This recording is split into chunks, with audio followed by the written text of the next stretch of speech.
Here are my note cards. That one's got my 2 sources. That side's got my 3 points.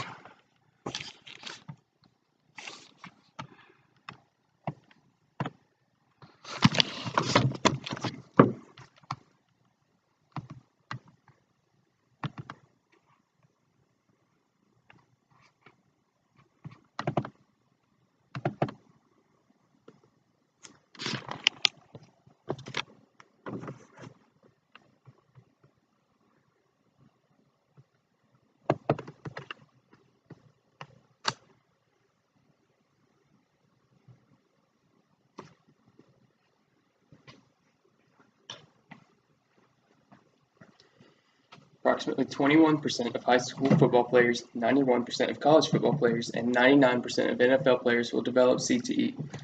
According to the Journal of American Medical Association,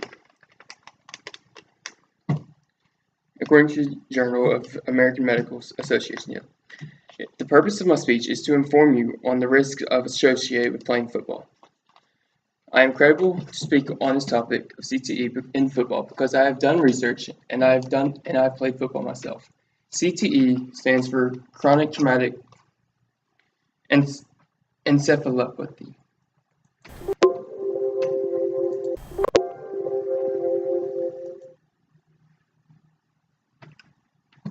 The topic will affect many of you because I'm sure we all either know someone who played football or have played football ourselves. We may also be faced with the question of, do we want our kids to play a game where brain injuries and other injuries are very common? The main points of my speech will be 1. What is CTE and how is it discovered? 2. I will give some examples of what CTE does to people. And 3. What the NFL and other leagues are doing to help prevent CTE, concussions, and other brain injuries.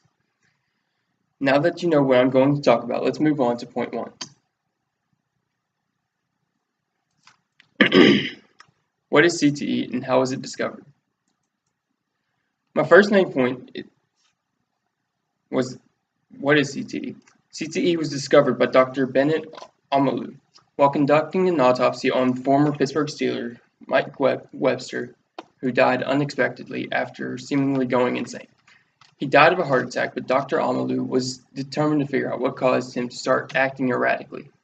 Dr. Omalu found that there was a buildup of tau protein that was eating away at the brain and killing his brain cells. This is what caused him to go insane. CTE stands for chronic traumatic encephalopathy. CTE is the buildup of tau proteins which can kill brain cells, similar to that of the disease called Alzheimer's, which causes memory loss.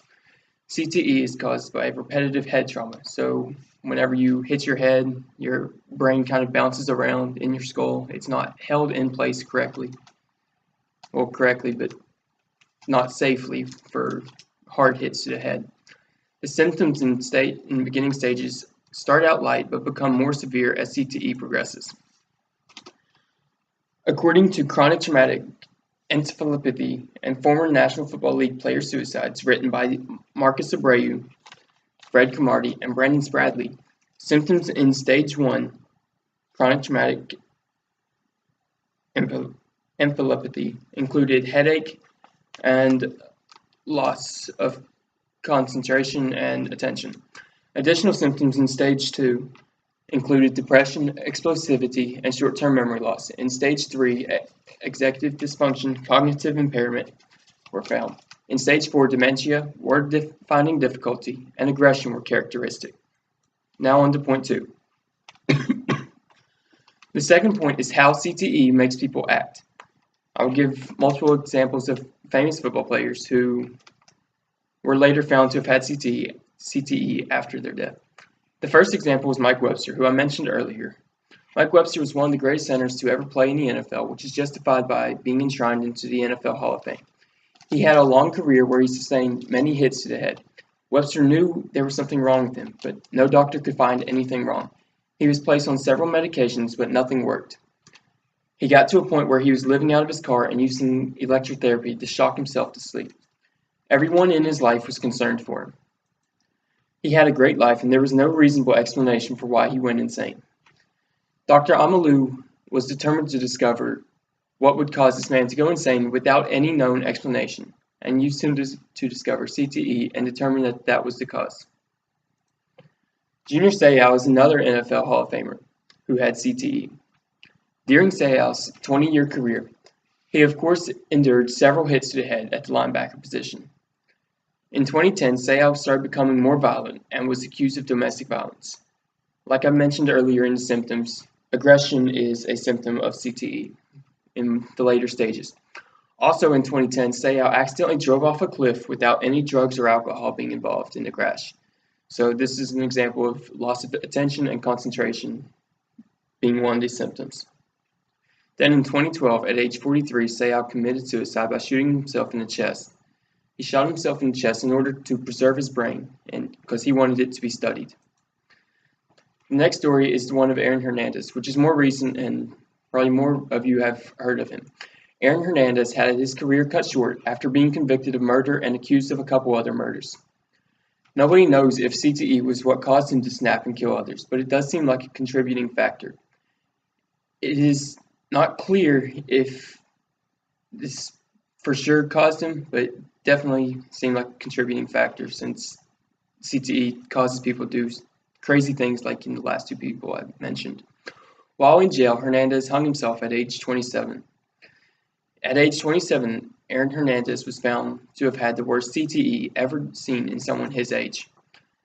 Now on to my next point. The third point is how the NFL and other leagues are trying to limit head trauma. This is important because we want to know that people joining the game now, our kids, future kids, will be safe while playing. Leading with the crown of a helmet is penalty. So dropping your head down like this not only puts your head in a vulnerable position, it's also dangerous for your neck and spine. When you're leading with the crown of your helmet, your head is down, you can't see your target. When you can't see what you're hitting, you can't see the other person's helmet. When your helmets collide, that's bigger impact on your head and subsequently your brain. So this rule protects both the tacklers and the ball carrier. Leagues protect players who are vulnerable and unable to brace for a big hit. This helps players not get hit in the head unexpectedly or get knocked to the ground and hit their head on the ground. There are stricter rules for concussions now. The NFL and other leagues want to make sure that players do not play with a concussion. So a player that has hit themselves in the head is hitting the head really hard is forced out of the game to get checked by a doctor. At all levels, there's a concussion protocol to follow. This forces players to get healthy and not return from a concussion too soon. So they have to be cleared by a doctor and make sure that none of their symptoms are still showing. That way, side effects are gone and your brain is more recovered. This is my main 3 points of CTE in football. Now I have talked about 1, what is CTE, 2, examples of what CTE does to you, and 3, what football, the NFL, and other leagues are doing to prevent head trauma and subsequently CTE. The purpose of my speech is to inform you on the risk associated with playing football. CTE is the degenerative brain disease that kills your brain cells. CTE causes you to do crazy, out of the ordinary things.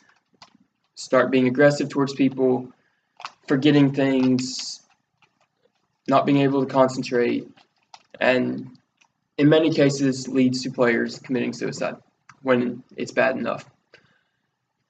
There are ways to try and limit your chances of CTE while playing football, and this is to try and avoid any collisions with your head.